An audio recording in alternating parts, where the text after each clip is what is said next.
Hey everyone, thanks for tuning in to this week's episode of the Christian Apologist podcast.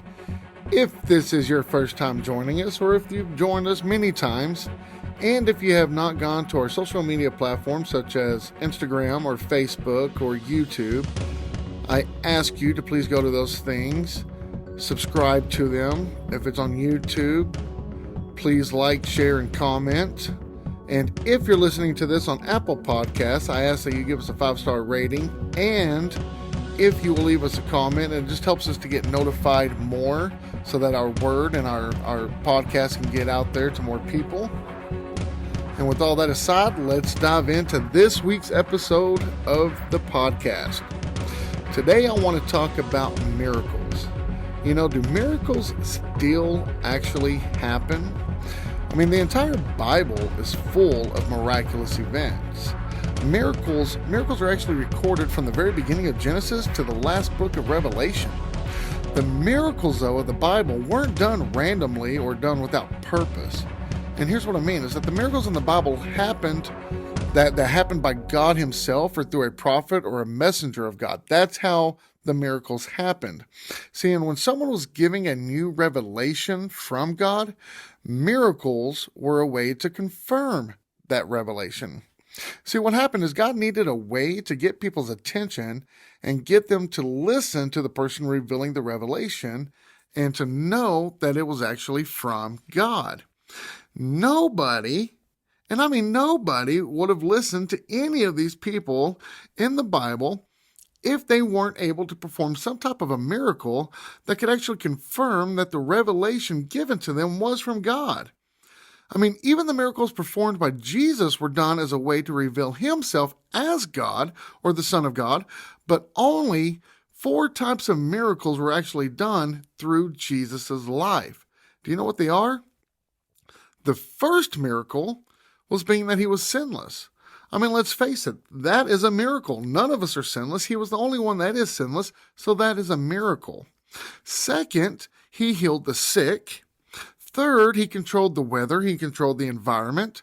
And fourth, he raised people from the dead. All 4 types of these miracles were showing us what we are needing to be fixed even to this very day. Did you realize that? I mean, think about it. We're sinful, but yet we need to be sinless. We get sick, and we need to be healed. We are harmed by natural disasters with the weather, tornadoes, tsunamis, hurricanes, volcanoes, earthquakes, and etc. And we also die, and we need to be raised to life. The miracles performed by Jesus was to show the world that he can still fix all of our problems even today. 2,000 years later, he's still saying, I can fix your problems. By him performing miracles, he was giving us confirmation of who he was and why he was here. When people question the truth about the Bible, many times what they're actually questioning, though, is all the miracles that are in the Bible. See, some of the most talked about and most controversial miracles are the ones such as, the 10 miracles performed by Moses to Pharaoh, the great flood of Noah's day, Job being swallowed by a fish and then spit out 3 days later, Jesus healing the blind, calming the storms, walking on water, helping the cripples to walk, turning water into wine, and of course, his resurrection. The list of the miracles just goes on and on. But the ones I just listed are the ones that I tend to hear most of the time from atheists and agnostics. What is strange to me is that they never really mention the greatest miracle of all, in which we actually do have scientific data to prove it. And it's the very first miracle ever performed by God. Can you guess what it is? It's the creation of the universe out of nothing. I mean, how come nobody ever mentions this miracle? I'm going to tell you what I think it is. I think it's because there is materialistic and naturalistic proof that the universe does exist. And so by admitting this, they would have to actually consider the possibility that all the other miracles of the Bible are at least plausible. I recently had an atheist comment on one of my YouTube channel videos and said, "There's no credible evidence to support any supernatural claims in the Bible." And I just responded with, there's plenty of evidence proving the existence of God, but are you looking for proof or persuasion? What do you mean by credible evidence? What supernatural claims are you referring to? He actually responded back and said, any supernatural claim. So I said, well, there's plenty of scientific proof that the universe exists, and I'm sure you'd agree to that, so I'll just use that one for my evidence for God. After I explained all the evidence to show proof of God's existence through the observable universe, he never commented or replied back. Now, why do you think that is? Because it's undeniable. That's why. They just don't want to say miracle. They don't want to say it's because of God. So instead, they just don't reply back, as if maybe they didn't get the message, they didn't see it. But they don't know what to say to that. If the universe out of nothing is at least a plausible miracle, then all the other miracles of the Bible are at least plausible too. They're at least possible.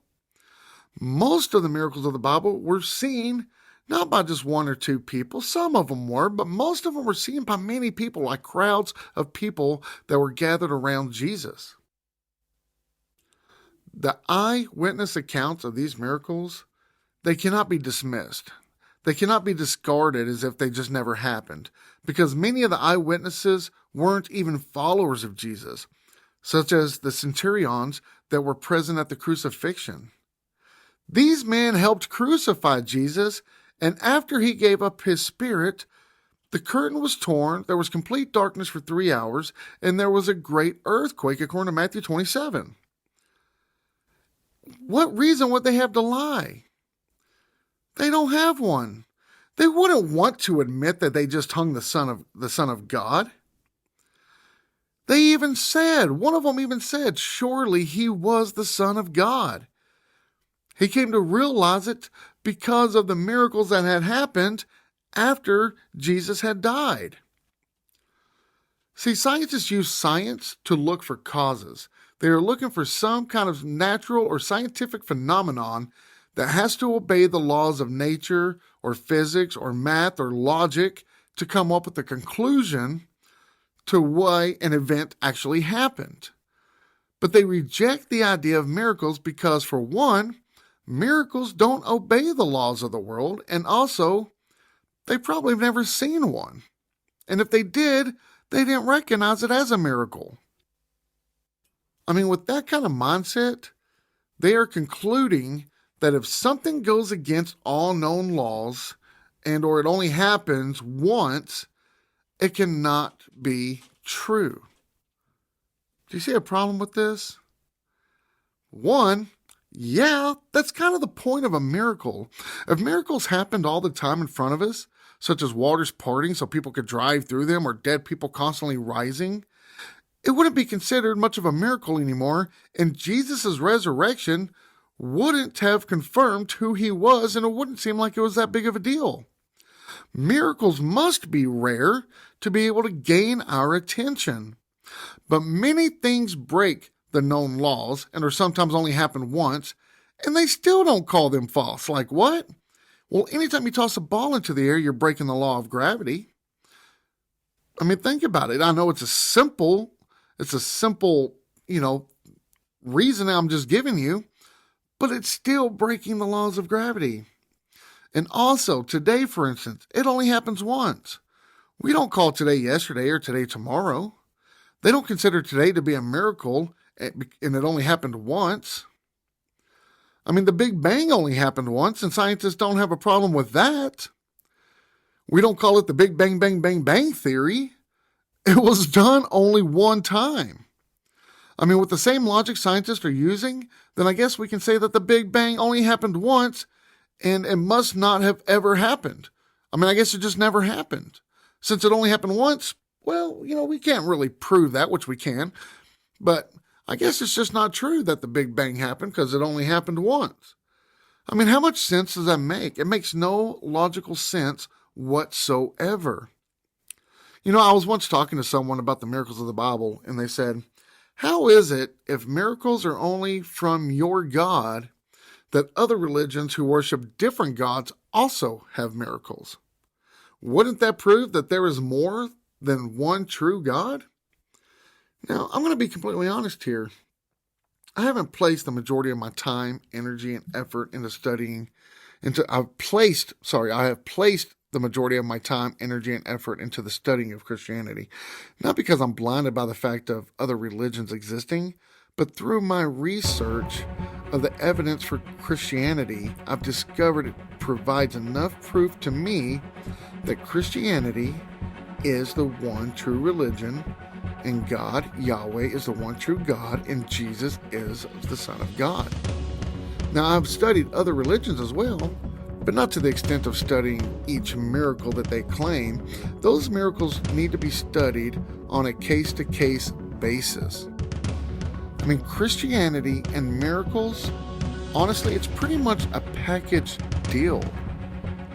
But also keep in mind that just as the magicians in the day of Pharaoh performed signs in front of Moses, others can still do the same now. So how can we tell if it's magic or if it's actually a true miracle? Guys, we're going to take a quick break real quick, give a shout out to our sponsor.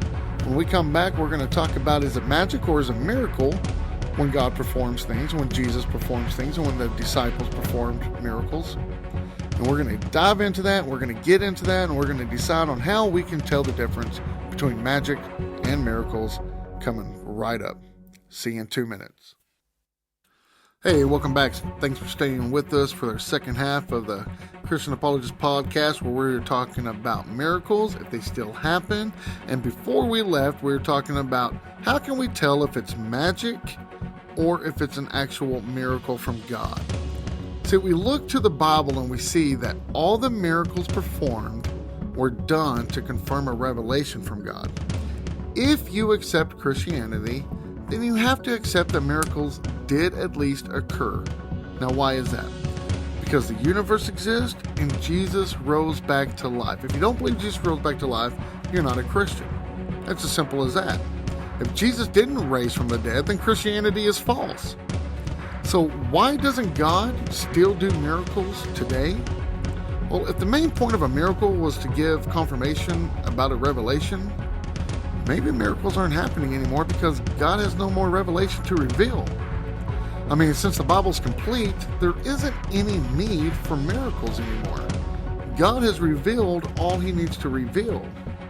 Now, God still can cause a miracle anytime he chooses, and I believe he still does personally. But it's also possible that the need for miracles passed away with the closing of the canon. I personally still believe they do occur, though. I want to make that very clear. But not as often or on such a major scale as they used to, because the revelations have stopped. Not only that, but many miracles that I think occur are usually actually written off due to science and technology. Now, what do I mean? Well, for instance, if there's a car accident and all rescue personnel say that the person shouldn't have been able to walk away, and yet they do, to me, that's a miracle. As they look into that accident, they find that there was a metal bar that was right above the person's head, and that's what kept the car from caving in on them. Now, some will say it was luck that the metal bar just happened to land there, but I personally see that as a miracle. See, miracles weren't done to grow popularity. That's not what they were there for. They weren't done to gain money or to show off. All the miracles of the Bible were done with intent and purpose so God could accomplish his primary objective, and that was to give us a revelation of what he was either doing, had done, was going to do, or to educate people on his plans. Now, some people claim the miracles of the Bible were nothing but magic tricks used to fool people. Now, I can't even pretend that that is even a logical possibility. It almost makes me laugh, and here's why. How is the universe and everything in it a form of a magic trick? Seriously? When is the last time you watched a magician or someone perform witchcraft and they called down fire on an entire city and it happened just like it did with Moses and Elijah? When was the last time someone performed a magic trick and resurrected a person after being dead for 3 whole days? See, when God used people of the Bible to perform miracles, it wasn't a card trick. It wasn't if Jesus said, "Hey, everyone, watch me cut Peter in half and then make him whole again." Or, "Hey there, Luke, what's behind your ear?" "Oh, it's a denarius." I mean, seriously. "Hey, Mary Magdalene, hold up fingers behind your back and let me guess the number. Is it 4? Am I right? Did you have 4? I mean, I'm not trying to make light of this situation, but some things I can't even begin to comprehend the logic behind it. Common sense can go a long way, people. A long way. I mean, is a DNA strand having a 3.2 billion letter sequence in perfect consecutive order not a miracle? How is that not a miracle? I mean, miracle by definition is a welcoming event that can't be explained by natural or scientific laws. I mean, most scientists say that we are all this product of natural selection from evolution, but yet they can't even explain that with scientific laws or natural laws of how a DNA strand comes together in a perfect 3.2 billion letter sequence. I mean, they can have theories on it, but if you can't prove it, then you have to admit it could possibly be a miracle. I mean, it's a possibility. I don't understand why they can't say that it's a possibility. It's clearly a possibility. I can say, when people ask me, is it possible that you're worshiping the wrong God? Absolutely. That is a possibility. If Jesus Christ did not rise from the dead, Christianity is false and I am serving the wrong God. I can admit that. That is a possibility. I don't understand why atheists and agnostics cannot admit that miracles are at least possible. I mean, how can you explain the Big Bang out of nothing, creating the entire universe and everything in it with natural and scientific laws? You can't.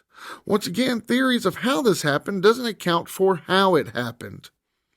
If it can't be explained, then it has to be logically followed as a probability of a miracle. Newton's law of motion states that an object at rest stays at rest and an object in motion stays in motion. What this means in layman terms is that if something is moving in a specific direction, it will continue moving in that direction until something stops it. It also means that if something is at rest, it will stay at rest until something moves it. And what I'm trying to get at is, so if I grab a ball and put it on a table and spin it, or like, one of those tops. I'm kind of older, so I don't know if y'all ever had tops, but you used to be able to spin them on the table, and they spin and spin and spin and spin, sometimes for a very long time. But sooner or later, they come to a stop. Well, the reason it stopped is because of gravity. Something stopped it. But as the Big Bang exploded or expanded, however you want to express it, everything was actually spinning in the same direction because it all came from one tiny singularity according to all the science knowledge that we have on it. So imagine this little bitty tiny ball spinning at an extremely fast speed. Now, Newton's law says whichever way the rotation was going at the time of the explosion or the expansion, it should actually continue rotating in the same direction until something stops it. Correct? Do you agree with me so far? So without throwing any attempted theories, which haven't even been proven, why is the planet Venus rotating in an opposite direction to the other planets? I know there's theories on this, but none of them can be proven by natural scientific laws. And there's certain moons that are spinning backwards to the planets that they're around. Why is that? Why aren't they still spinning in the same direction from the original explosion, from their original singularity? That means to me that if you follow the evidence, if you deduct the evidence, you will see that it is at least plausible that an intelligent, personal, powerful, spaceless, immaterial being, that being God, at some point had to stop it and spin it the other way, and therefore it is a miracle. Now, how come with all miracles, I hear people claiming they've seen the sick healed and the lame walk, but have never seen a miracle that made a person grow a limb back, for instance? Can God just not do that? Well, I believe God can do anything. But the question, when that's asked, is more of a morality question than anything else. They're wanting to know, if God's all powerful and all loving, then why isn't he growing back limbs on people who have lost their limbs, whether due to a car accident or born that way or war? I mean, why God chooses to perform certain miracles over others is beyond me. I'm not God. I can't say why he does some of the things he does or doesn't do. I know whatever he chooses is best for us. We don't have to like some of the things the Bible says. We don't have to like, everything that it tells us. We don't have to like what it says, why it says it. And when God chooses to do things, we don't have to like those things. There are many things that I don't like about what the Bible says. I'd like to change some things in the Bible, but that isn't up to me. I'm not the creator and sustainer of life. I don't have the knowledge and the wisdom God does. The Bible says that his ways are higher than our ways. His knowledge is above our knowledge. But I'll tell you what we do have to do. We have to put our trust, our faith, and our belief in the one who does know what's best for us. You all have a blessed week. I hope to see y'all back here next Wednesday. And God bless.